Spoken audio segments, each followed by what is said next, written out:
মই বহুত দিন আগতে প্ৰায় 6 মাহমান আগতে আপোনাৰ 2024 চনৰ 5 জুন তাৰিখে মই মানে 30ডালমান গছ পুলি লৈ আহিছিলোঁ আপোনাৰ গড়ভাঙা কিবা পুৰ বুলি কয় এইখিনি ঠাই গড়ভাঙা পাহাৰৰ ওপৰত আৰু কিন্তু মই চোৱাই হোৱা নাই সেই দিন ধৰি আজিলৈকে চোৱা হোৱা নাই সেইকাৰণে মই ভাবিলোঁ আজি চাই যাওঁ কেনে আছে তো প্ৰায় 30ডালমান আনিছিলোঁ কিন্তু মই এতিয়া মানে প্ৰায় আপোনাৰ 8ডালমান গছ পালোঁ নিম আছিলে আৰু দেৱদাৰু গছ আছিলে তাৰ 8ডালমান পালোঁ এডাল আছে তাৰে এইডাল আছে আৰু এইডাল হয় দেৱদাৰু হয় এইডালো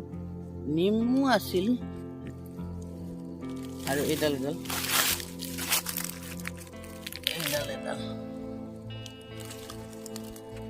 আৰু এডাল আছে এইডাল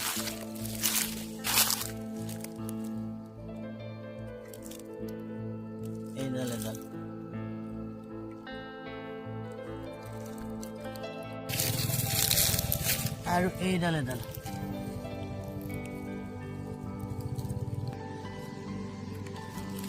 আৰু এইডাল